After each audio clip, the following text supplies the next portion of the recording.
Thank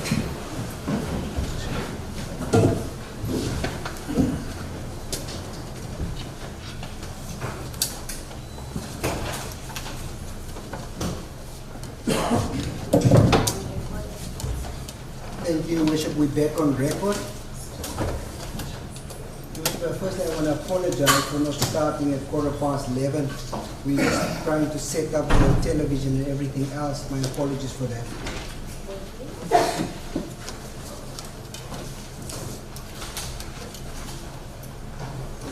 Thank you, Worship. Usually we're about to go into another phase of the evidence regarding video evidence. My witnesses are present. I just want to ascertain at this stage if there is any objections regarding the evidence that is going to be made. Bishop, my learned friend knows, and I've made it very clear to you, that there is an objection. The authenticity and originality of the video evidence is in dispute. It has always been in dispute, and it's well aware of it. And Your Worship, I can elaborate on that to perhaps assist and guide my learned friend in this regard.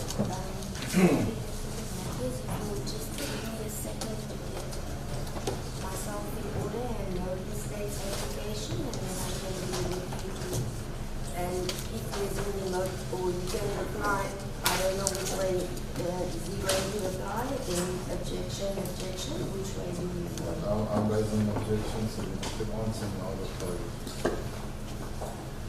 Worship, a video is a photograph and film is considered as real evidence. Such items such as photographs are regarded as documents for the purposes of Part 6 of the Civil Proceedings Evidence Act 25 of 1965.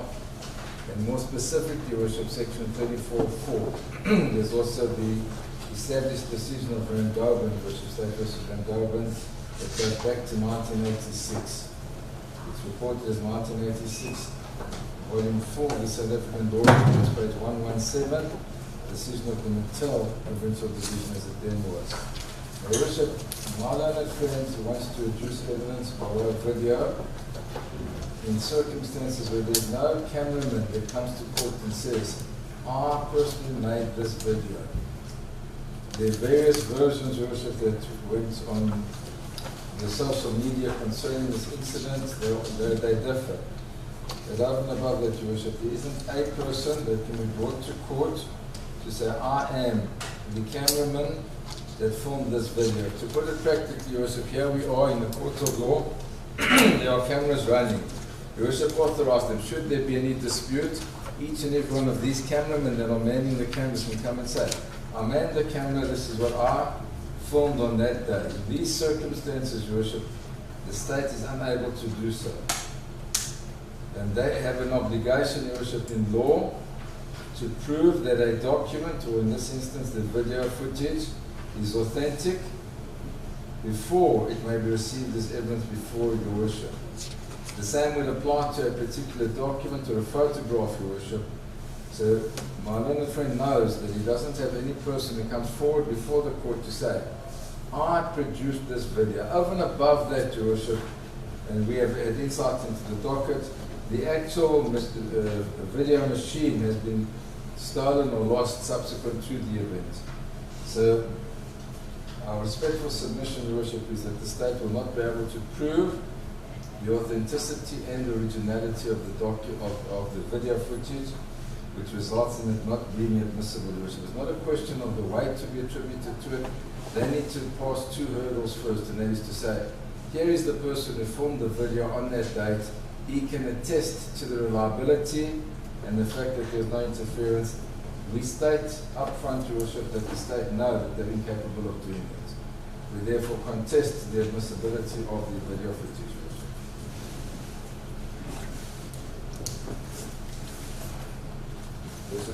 May I approach the accused who wants to tell me something? I don't want to be rude and turn my back. Thank you.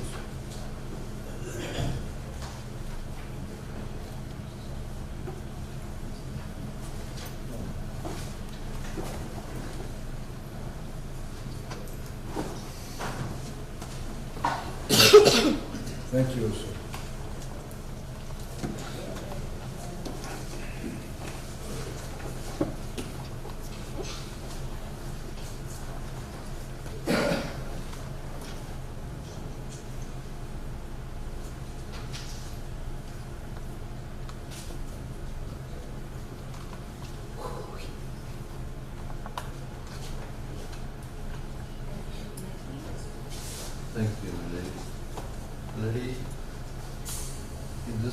the matter emanating from the docket,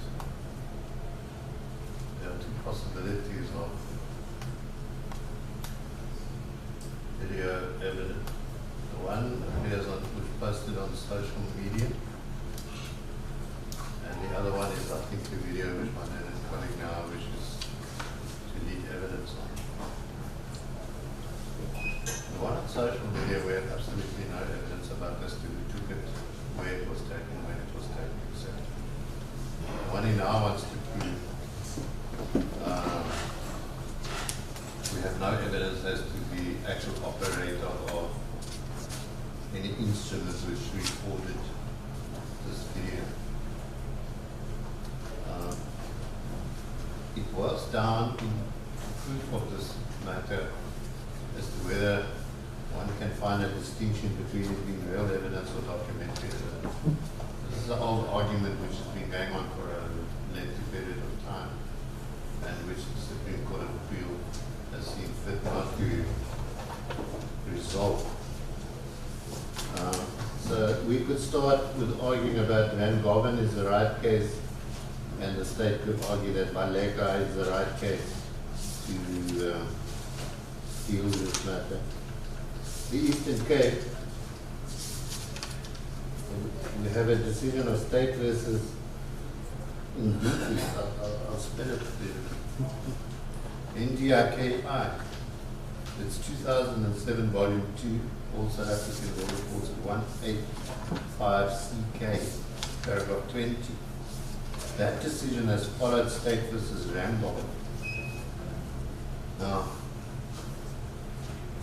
what Randolph found was that before such evidence can be admissible before the court, there are a number of prerequisites. Firstly, it must be proved that this is an original document.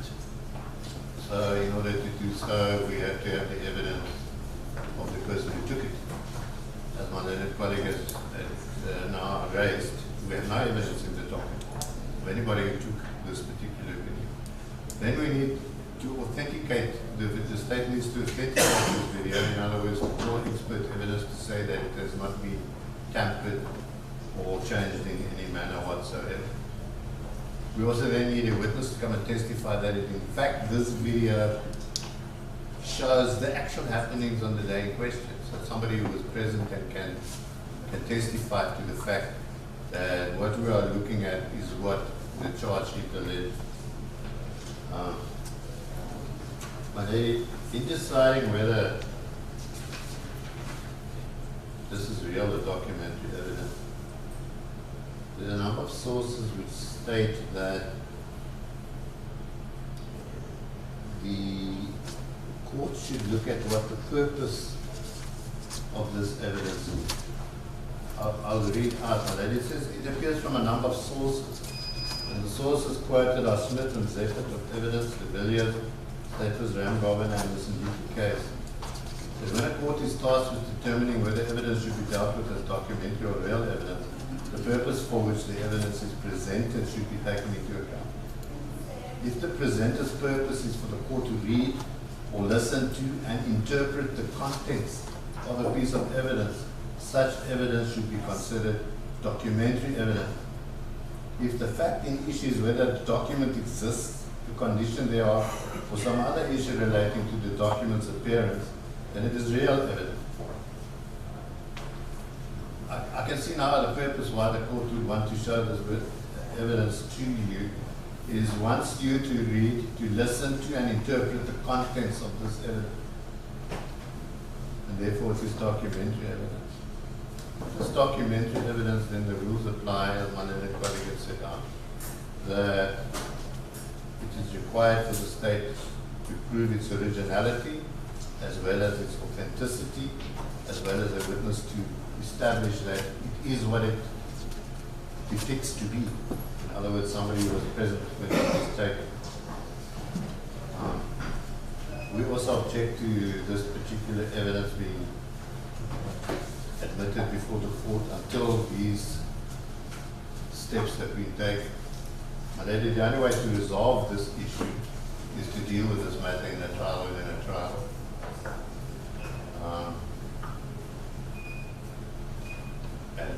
My Lady to make a ruling at the end of the day as to whether this evidence is admissible or not. So in essence, we are dealing with a question of admissibility.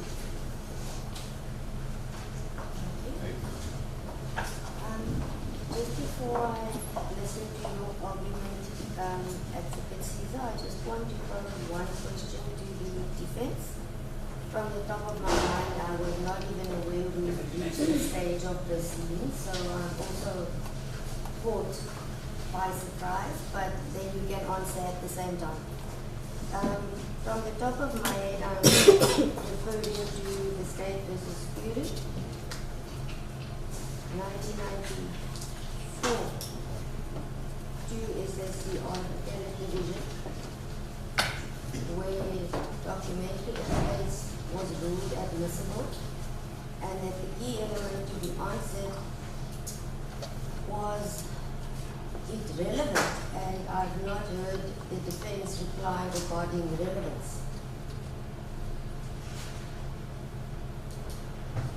My Lady, that particular decision pertained to a document, a written document. It didn't pertained to pertain- the speed camera and the collaboration or what Yeah. regarding the speed camera, and whether it should be authenticated, and I'm just saying, in the end it was ruled to be admissible and relevance played a part. So Yeah. I don't know if you wish Yeah. to address me on that aspect. Yes, my lady. I think when you're dealing with a speed camera, the correct working of the camera in question is usually in dispute. Yes. In other words, the state has to prove that it was operating correctly Yes.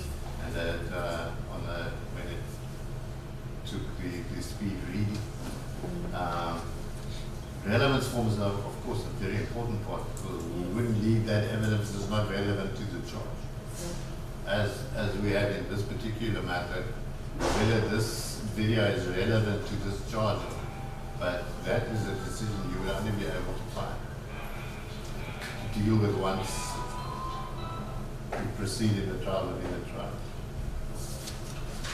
Whether it's relevant to the charge. And the common law principles pertaining to issues of distinction, where the court makes a distinction as to what is required regarding statutory, case law, and common law. Maybe the problem is this: our common law is based at the time when these type of instruments were nowhere to be seen. Exactly. We are now entering a phase where the law has fallen far behind technology. An attempt has been made to, I say, bring it into line with numerous acts. The Civil Proceedings Evidence Act, the Electronic Communications and Transitions Act. There's a new one, which is, what do you remember, which deals with data evidence, and how the proving of all of that must take place. Nevertheless, the further we get into this type of evidence in the law, the more possibility that there exists that it can be proven. I'll give an example, which is probably not a good one, but videos posted on the social network claiming to be evidence of storm damage taken in Durban on a certain date was shown that that video evidence was in fact from a previous storm that happened 3 years ago.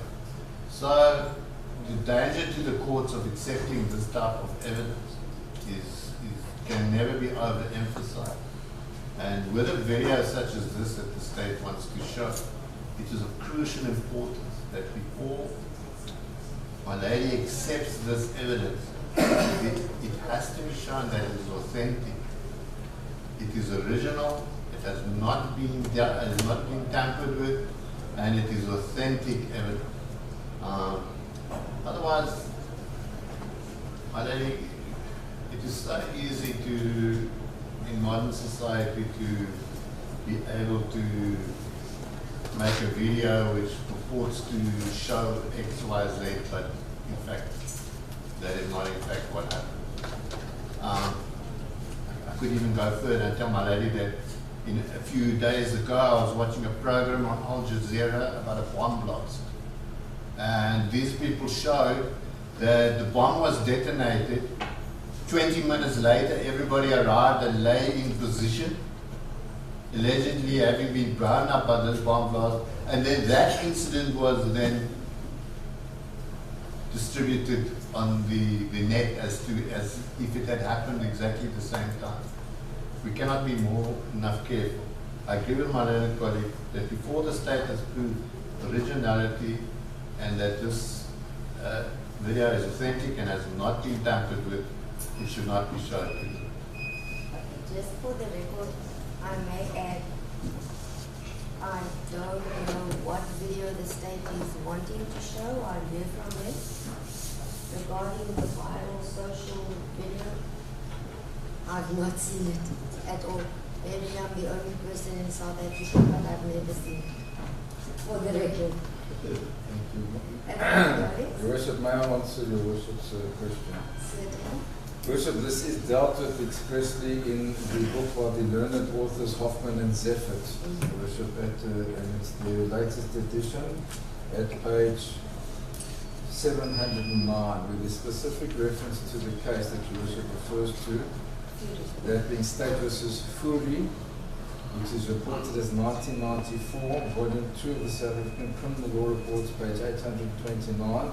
As Your Ladyship said, the decision of the appellate division, and there the learned authors make the distinction very clear, Your Worship, and they state as follows, and I quote from them, Your Worship. In State versus Furi, it is held that a photograph of a moving motor vehicle by a so-called speed camera was admissible without a witness testifying that it was the correct image, because the reliability of the camera is not an issue, and there was no dispute that it had been properly set up and operated.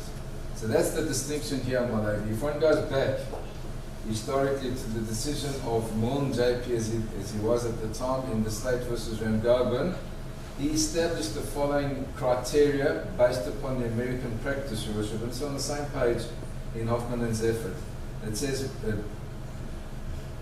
and these are the requirements for admissibility of sound recordings, Your Worship. It says, 1, is showing that the recording device was capable of taking testimony. 2, is showing that the operator of the device was competent. 3, establishment of the authenticity and correctness of the recording.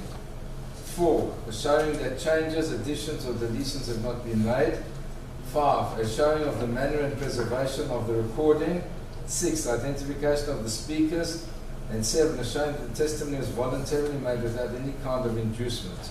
So if one has regard, Your Worship, with respect to the date of that matter, which was 1986, Your Worship, and things have changed since then.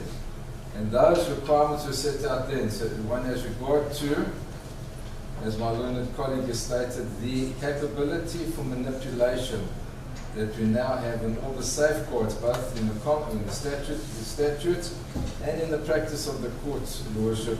And it is my respectful submission that before my learned friend for the state can begin to produce evidence that is clearly intended to be prejudicial to the accused, there is an obligation to establish the authenticity, originality, and reliability. And by reliability, Your Worship, I refer in essence to the possibility of manipulation being excluded. Put differently, Your Worship, the significance of the chain of custody.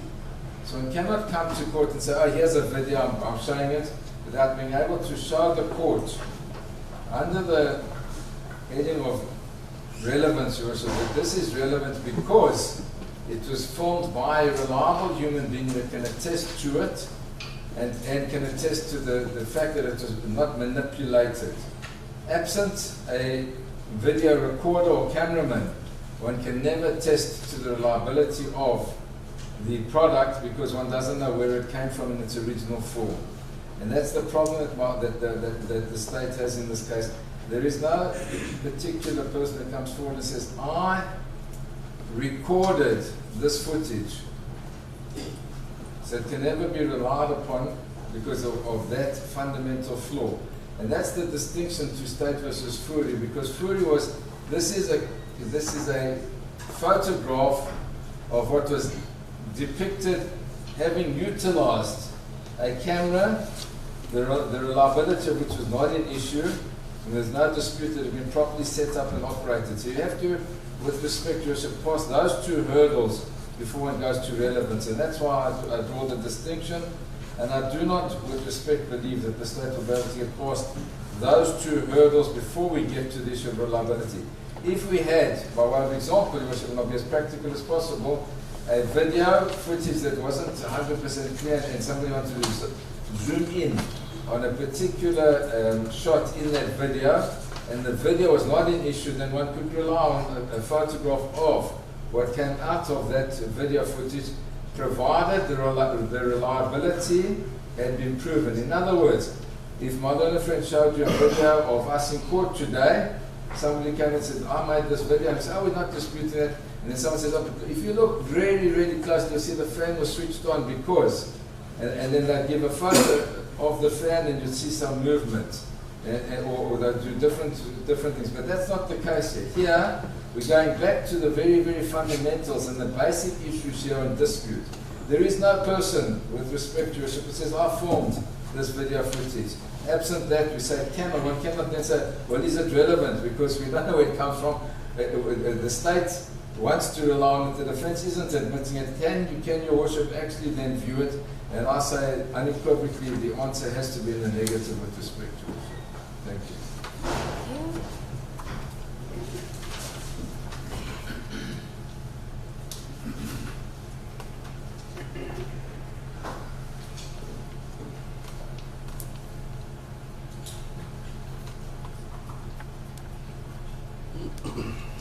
Advocate Caesar, let me hear your application.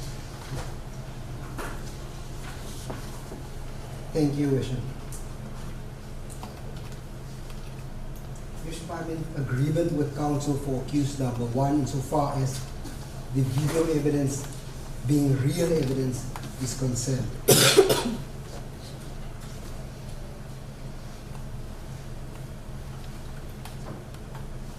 If it's real evidence with the normal rules of evidence, is not applicable.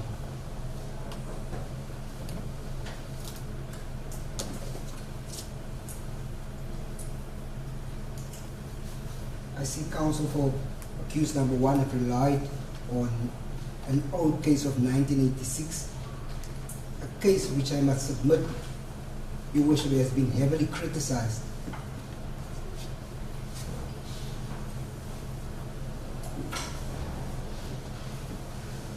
Bishop, if I can just open with a quote that in recent years technology has revolutionized the way we communicate,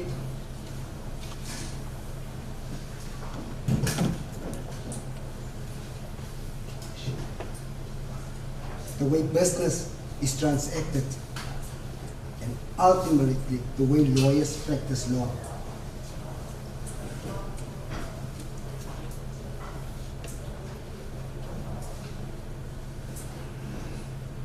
The advancement of technology has created an entirely new source of evidence,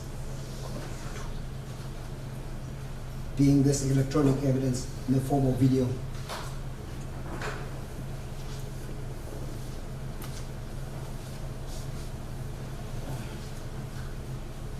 In addition, electronic evidence plays a key role in criminal law, either as an instrumentality of the crime or the primary source of evidence relating to more traditional charges. Bishop, in this particular matter, the only issue we have a witness that was present on the scene when the video was recorded.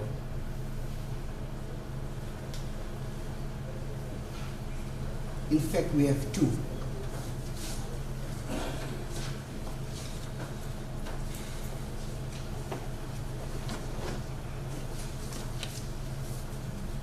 I want to refer the court to a number of case laws that confirms that a trial is not the way to go regarding this, because the court has a limited discretion other than to look at the video and to see whether it's relevant to the charge which the accused are facing.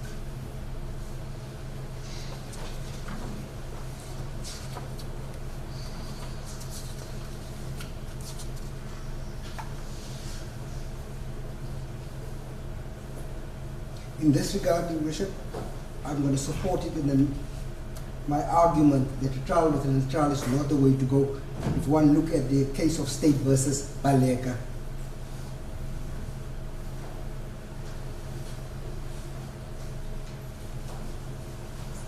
It's 1986, volume 4, 192. It's a Transvaal decision. At page 194 to 195b.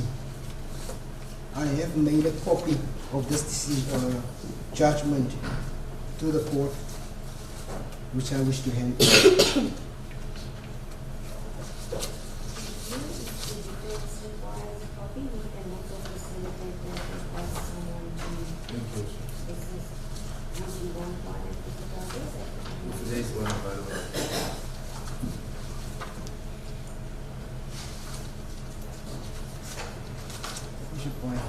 But upside down, I will have it in now. Yes. So I want to refer the court to that particular quote in the judgment of State versus Baleka and others.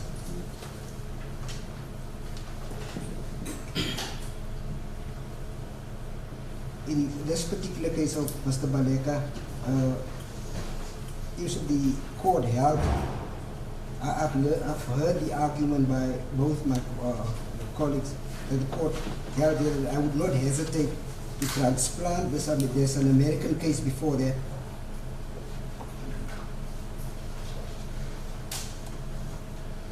Did I transplant the American species of the law of evidence in South African soil? In my judgment on the admissibility of video recordings, I refer to the particular requirements of their jury system. That was the ones that was already mentioned by counsel for accused number one. I don't wish to repeat it.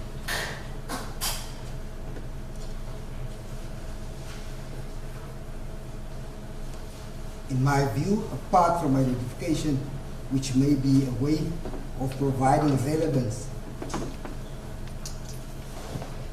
the rest of the above rules should not be prerequisites to admissibility.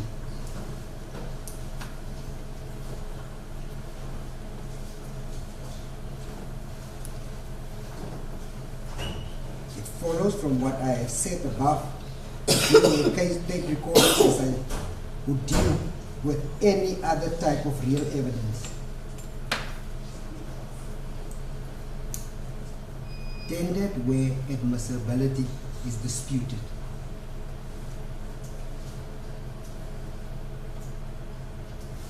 The test is whether it's relevant.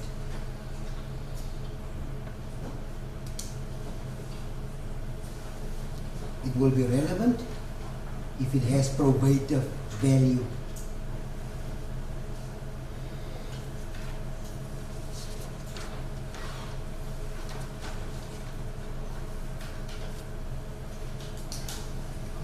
It will only have probative value if it is linked to the issues to be decided.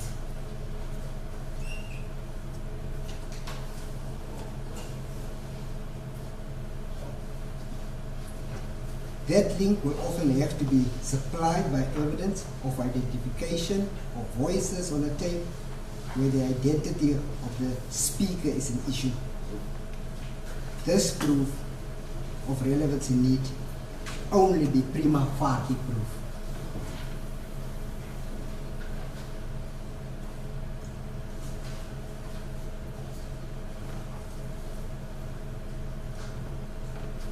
As already said to you, Worship, we have two witnesses that's going to come and testify, that's going to identify the scene and the contents thereof.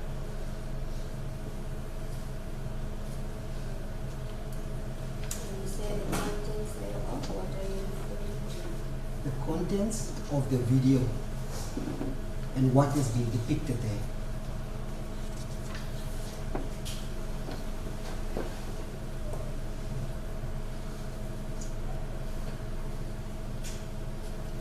Consequently, no trial within a trial should be held on the question of admissibility, as the defense will, apart from contesting this evidence by cross-examination, not be entitled to lead any evidence on this issue at this stage.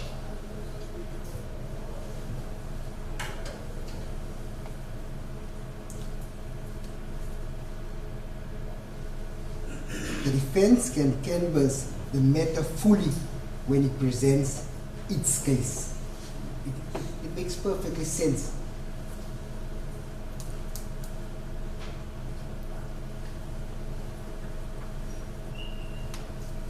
If I can go further, that in the instant case I expressed some reservations on the calling of Mr. Ackerman. Mr. Ackerman was a defense witness that was called within a trial. So the judge acknowledged that he erred in allowing Mr. Ackerman, but it did not change anything, whether he was called or not called. By defense, but of turn at this stage, I allow this procedure as it was also followed in State versus Rangoban Supra to enable the defense to present its case on admissibility fully.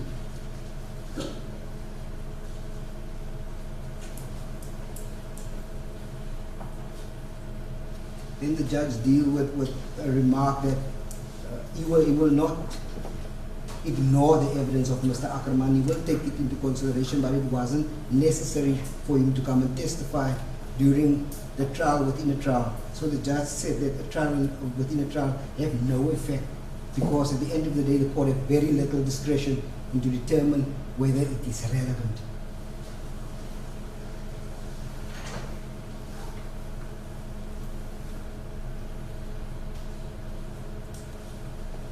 The above approach does not mean that sight is lost of the dangers inherent in tape recordings. The judge acknowledged that. All these dangers have to be fully weighed when the question considered at the end of the case, whether the state that proves its case on the tape recorder are reliable.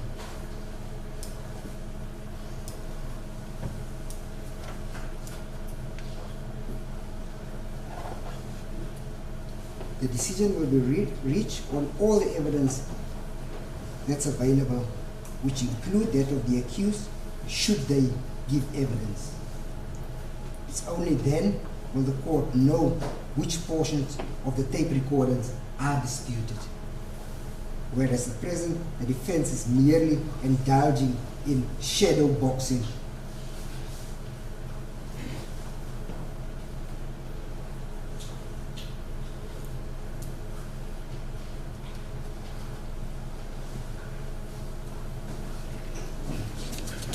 I can go on and on about the number of cases. There's also a case of Harvey versus Nolan and others.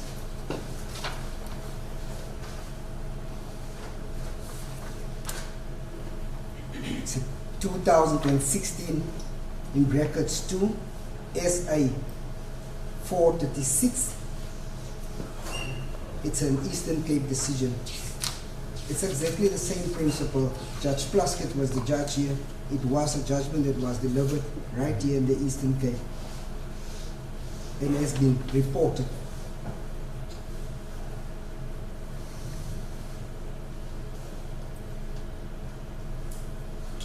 I have a copy of the judgment which I wish to hand in to the court for the ease of reference.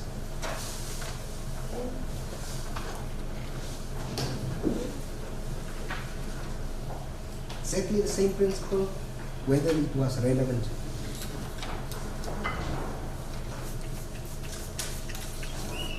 I see my learned colleagues also touch on the section 15 of the Electronic and Communications Act, Transactions Act. This also provides the court with another option of just looking at the evidence because the video is real. It says it can be handed in terms of this particular section.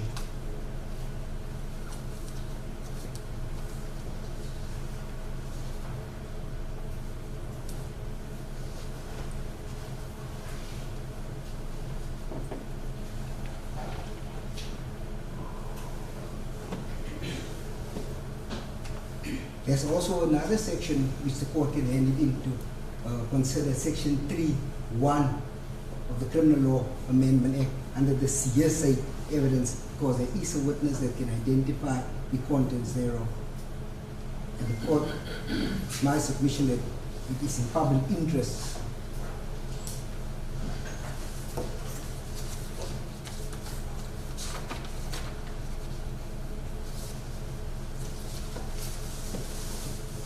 I can give the court a number of cases, except for the one that was quoted, that was so heavily criticized for the lack of logic in that particular decision.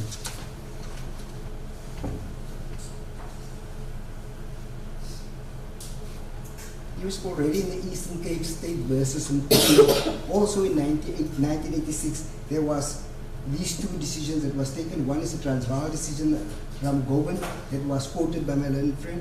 Then there was the one of State versus Mpumalanga, the one that, it's a case that emanated from Kwanabufle in Utrecht, where the Judge Mullins already decided at that stage that this is real evidence. In that particular case, the witness that made the recording was overseas. He didn't even testify. He sent it over to South Africa.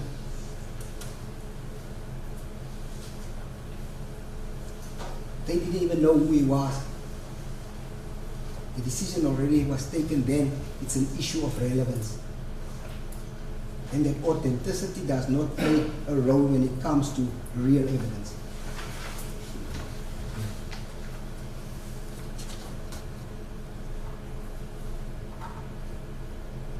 I refer the court to Mahmoud versus Janssen van Rensburg. It's 1993, volume 1. SICR, page 67. It's an appellate division. Then it goes at page 78. H2I, the state proved common purpose by the aid of video footage from the video surveillance camera.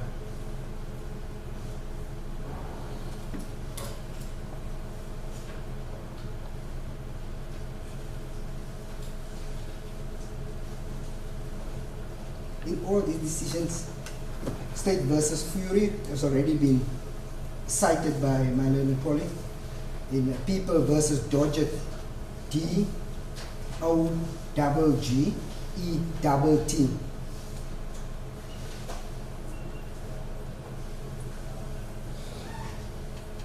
State versus Narayan, Naryan,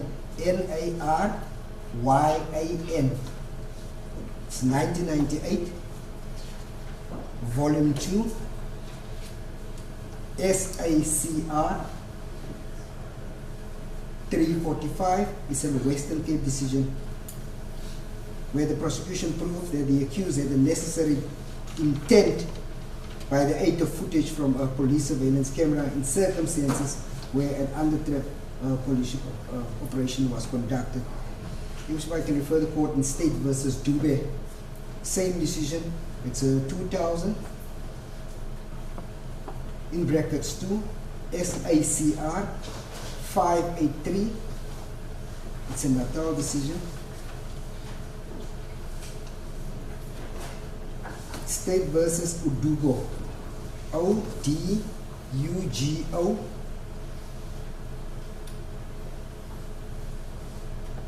(2001) in brackets 1, SICR 560. It's also a Western Cape decision.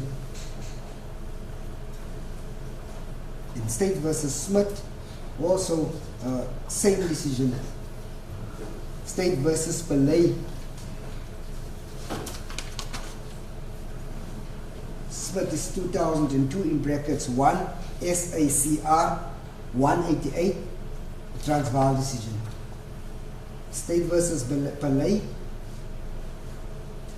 State versus Nel, MEC for Health, Mpumalanga versus Mnet. This was a video that was used to show in a civil suit by an undercover video footage to show how nurses in a hospital in Mpumalanga mistreated the patients who received abortions. In Holthausen, 1984, volume 2, brackets 2, SA 852, it's appellate decision.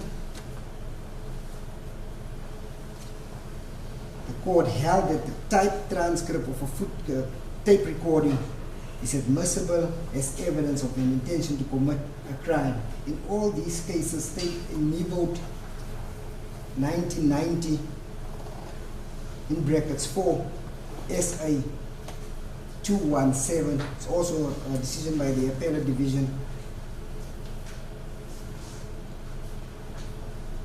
where the court admitted the tape recording planted on an intrepid in a covert operation to obtain evidence in an illicit diamond buying deal. And last one, Your Worship, it's State versus Mdlongwa. It's a 2010, in brackets 2, SACR 419 SCA, where the court admitted video footage from surveillance cameras installed at the bank where the robbery took place.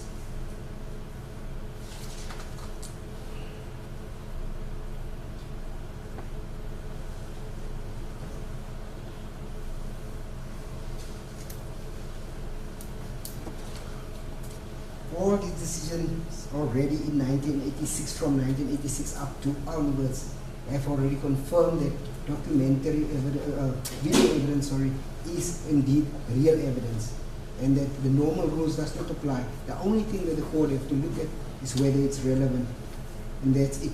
And that the trial within a trial, it's really not the way to go.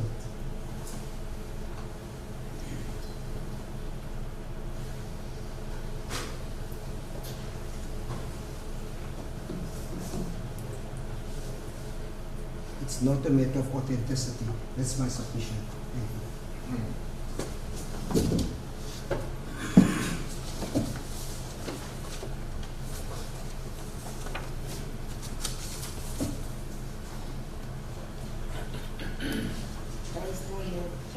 I suppose there's Yes, Your Worship. Firstly, my learned friend craftily utilizes the words that the two witnesses were present on the scene. So that does not resolve any of the issues. And I will explain to Your Worship exactly why. Your Worship, the debate between these two authorities is fully dealt with in the authoritative book by Hoffman and Zephyr at pages 705 to 709. Each and every one of the cases, most of the cases referred to by my left friend are referred to there in the Mullins decision. And there's a comparative analysis there, Your Worship, between these two decisions. So my left friend firstly argues to Your Worship that you cannot rely on such an old case as 1986-4, and then in the same breath relies on the very same 1986-4. It's just one of those anomalies in our law, Your Worship. They both are from 1986, volume 4.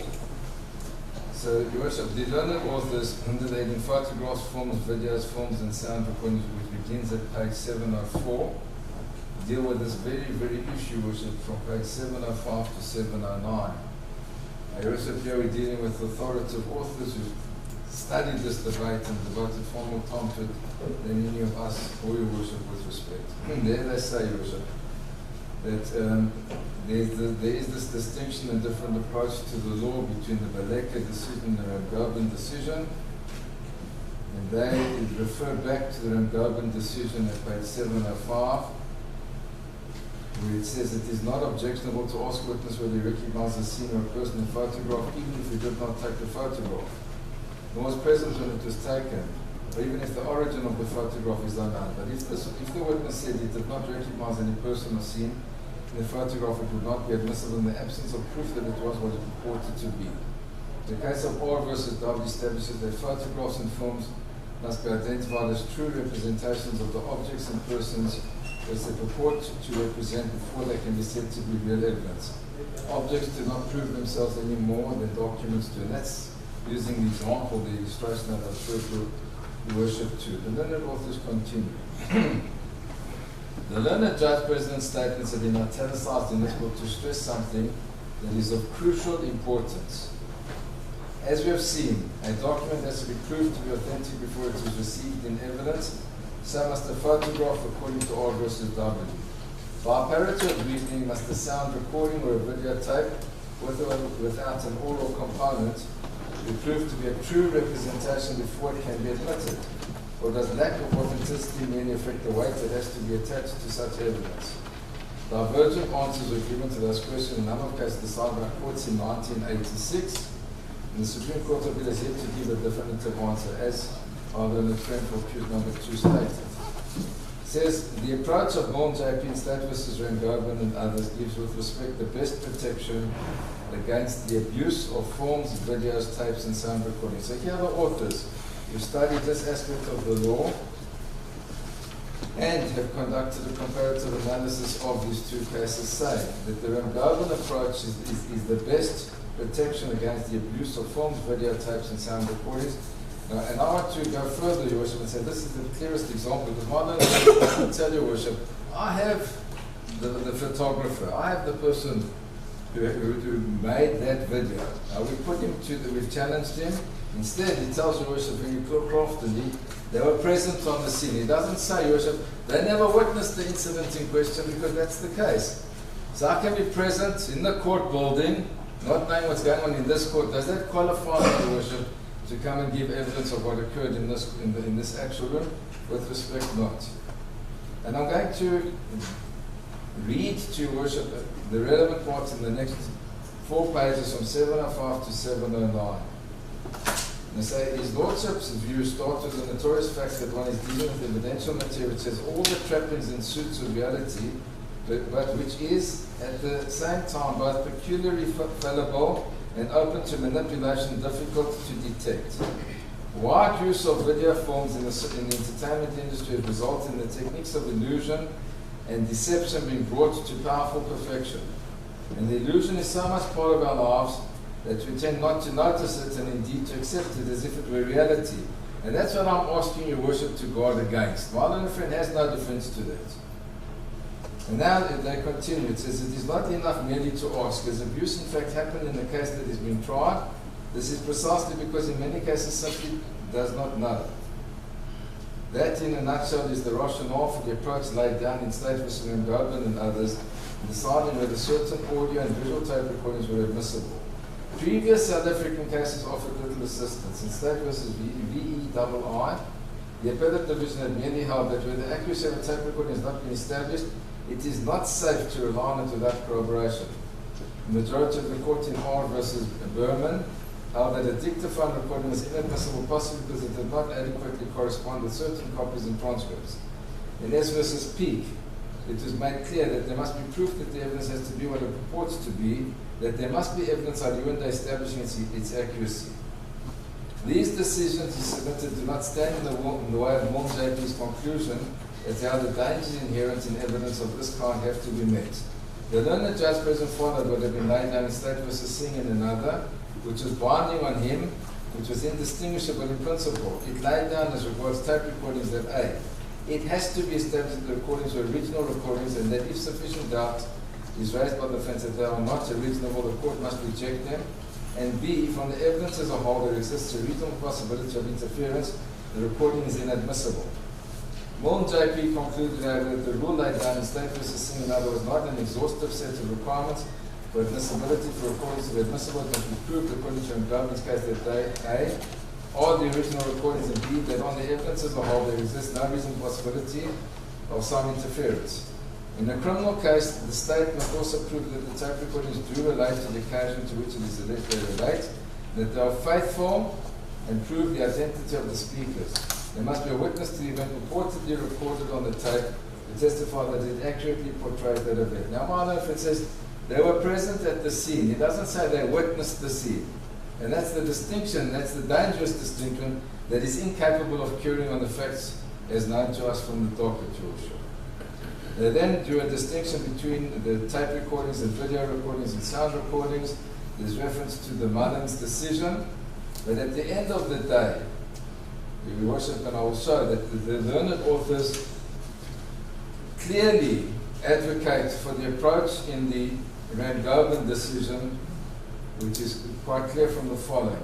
At page 707, they say, this view in our submission is misconceived. A, the fact that it is real evidence does not mean that it proves itself. And B, Mon JP has shown lucidly and with great force in Rand-Goban's case that there should be prerequisites to admissibility precisely because having them is the best way of guarding against the grave dangers inherent in this kind of evidence. They then go into the cases again, and they say at the bottom of page 707, it is submitted that in both instances they should not be treated differently, that both the originality and authenticity should be proved as requisites of admissibility. They then quote the cases that Van Dijk has a reference to, the older cases, and they then go through what should happen. And at page 709, and this is where the conclusion comes, Your Worship, after going through, and I've read, Your Worship, the 7 requirements from Rand-Goban's decision, the last paragraph before this reference to the Fourie decision, Your Worship, reads as follows.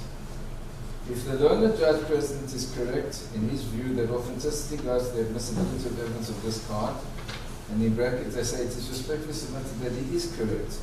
Factors 1 to 6 constitute useful if not exhaustive criteria for admissibility.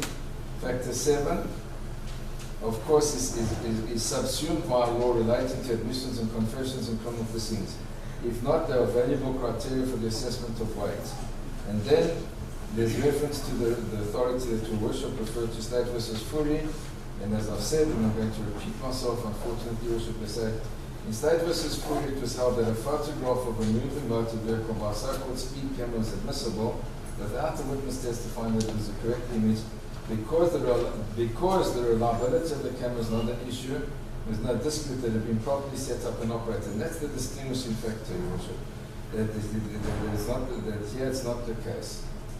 In fact, Your Worship, just to do it, at page 707, they refer to one of the co-authors erroneously arguing that the decision in Baleka was correct. And this is at 707. It says that it had been argued erroneously by a co-author of this book that this approach shows a commendable lack of authenticity and makes more sense to receive a copy and evaluate its weight in the light of all the evidence. The rhetorical question has been asked, why should the court be precluded from considering its weight because of a rigid exclusionary rule? This view in our submission is misconceived. A, the fact that it is real evidence does not mean that it proves itself, and B, Mon JP has shown lucidly with great force in Rand-Goban's case there should be prerequisites to admissibility precisely because having them is the best way of guarding against the grave danger inherent in this kind of evidence. So let's try apply it to the facts here, Your Worship, and not be too academic or too rigid in our approach. If, for instance, Your Worship, somebody claims to have a video of this particular scene and says, here's a video, and plays it to the court, without being able to say, this is the person who made this video and can attest to its reliability, in essence, Your Worship, it would be misleading this court, is the argument that we have. Absent a person who says, I am the cameraman, this is how I set up the camera, this is what I personally filmed, and that's the important part. I can film up, I can set it up, I can leave. But if I never filmed it, it doesn't say anything about the reliability of that which is captured in the video footage.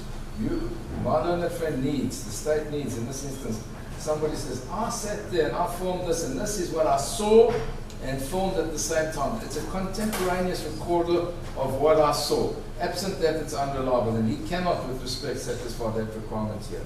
And he knows it, and that's the problem that he has here. Therefore, we object to it.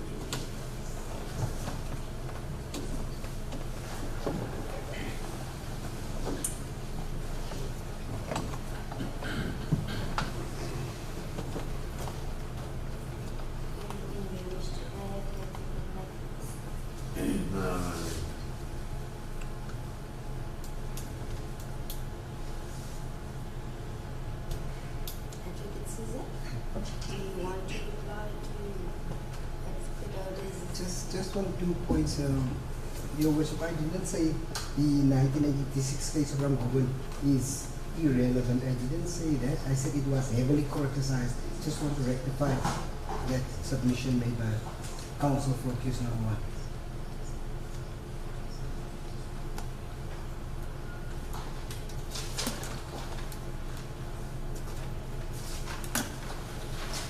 Secondly, Your Worship, there is the case that I've quoted, Madlongwa 2010 is number 2, in volume 2, SACR 419 SCA. It's a Supreme Court of Appeal decision. There is a decision in this regard. There is a decision regarding that. I think my learned colleague said there's no, so the Supreme Court of Appeal have not really pronounced it. There is a case. Thank you. That's it.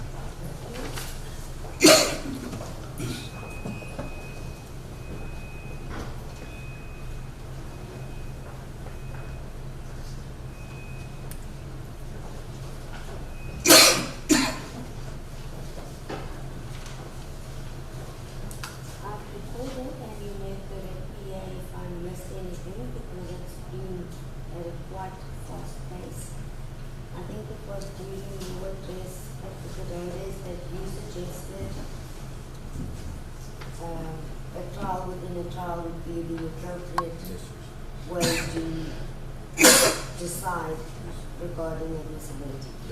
You still request that? Yes, sir. And is that also the view That's our of position yourself? also.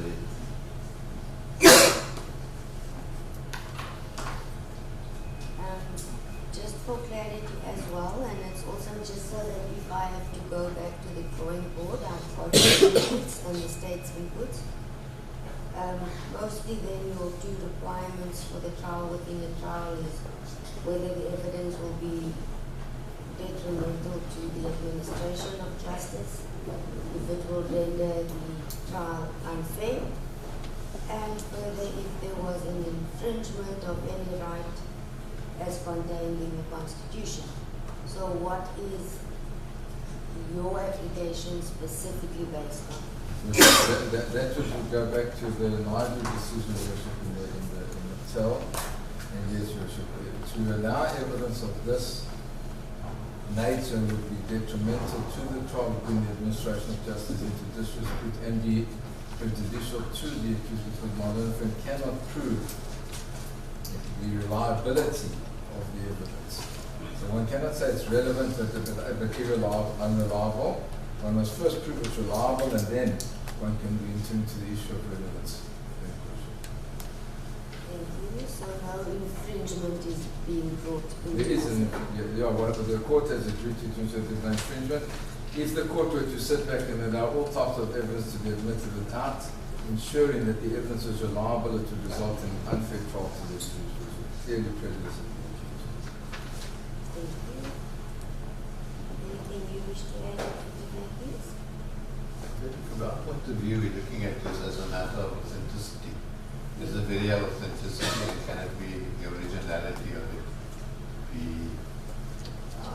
proved by the state. Why I requested a charge in the trial Monday is because Hoffman and Zephyr in dealing with the proof of such evidence suggests that it be done within a trial so that so if I could just get to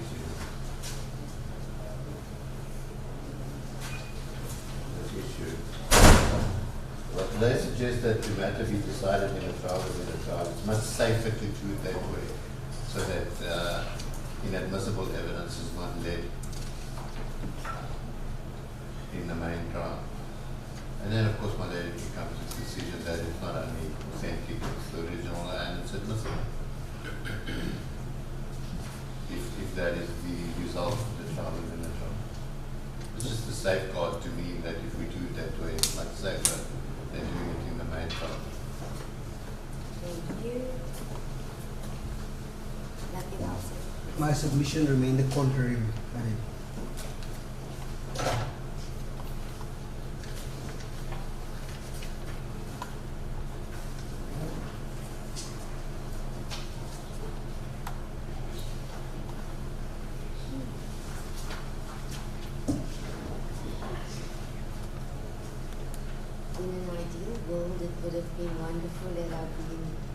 informed prior, so you have given me a lot to look at and to read.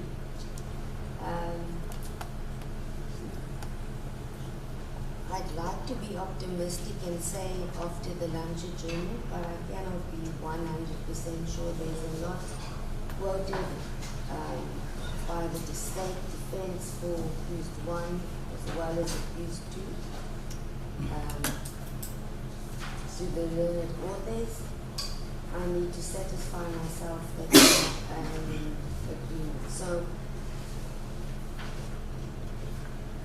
there's a lot. My second problem, delay that I foresee if we don't utilize as much court hours is, let me just confirm, Sergeant, in our load is our go-to guy for load shedding schedules. Can you discuss, is there any load shedding tomorrow or are we spared? 9 to 12. So that's ESCO. 9 to 12 load shedding. That means ports do not function. It comes to a standstill. Recording machines can't be switched on. Thereafter, it takes 30 minutes for the server to kick in. Eats up our court time. We work through tea, before court, lunchtime to catch up. So at this stage, I think I will leave you to the decision if you want to risk and take the chance and wait for me possibly if I'm ready, or we resume then at this stage until tomorrow, 12:15. Do you want a few minutes to discuss and then just call me? Bishop, speaking for myself, I don't want to put your worship under any more pressure. The issue of the trial and the trial is on pages 506 to 513. Oh, you still in on Hoffman and the Zephyr. No, but that just on the issue of the trial and the trial. 5? Worship, I mean, unfortunately, Worship, we cannot expressively, it's up to Worship, and Worship will be ready. If it's this afternoon or tomorrow, we in time in the Worship Center with respect. And I know you have other pressing issues to deal with as well, and I know that ESCOM has to be taken into account and the lack of power, so we will the Worship Center. Okay.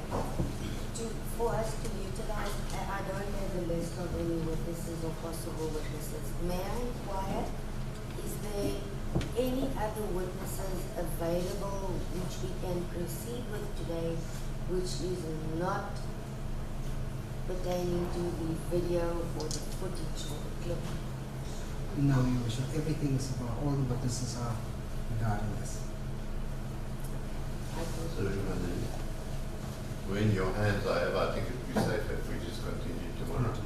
Yes. Already I've been referring to an article, admissibility of electronic evidence in criminal proceedings.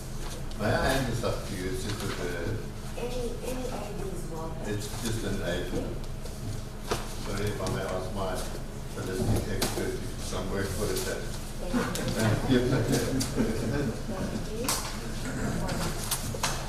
Your Worship, there was also a document, my learned friend for the statement to the handing, which you didn't have copies of. You didn't have I it, did. yes. As Your Worship. Do you still wish to do so, Advocate? No, it's already been handed in, Your Worship. Thank you. Did you hand it in? I think that was the second one. So you will wish to You're looking for all the letter that you wanted to send.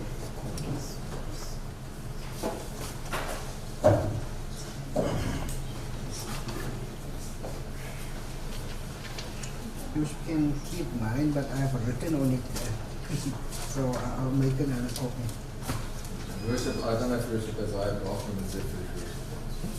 Sorry? I have only the text of Hoffman and Zephyr.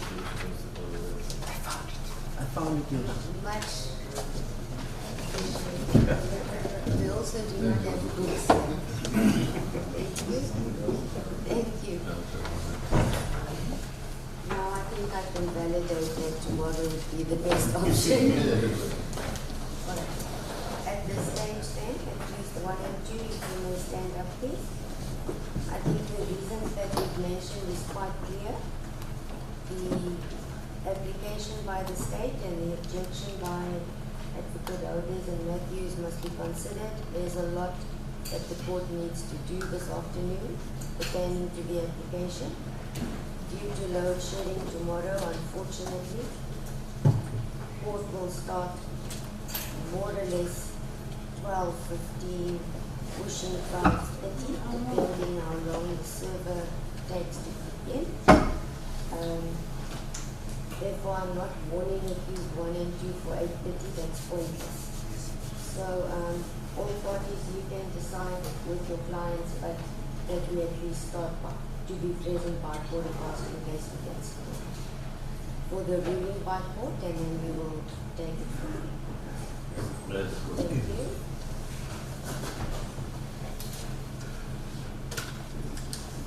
Thank you. You may be seated for your next please.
What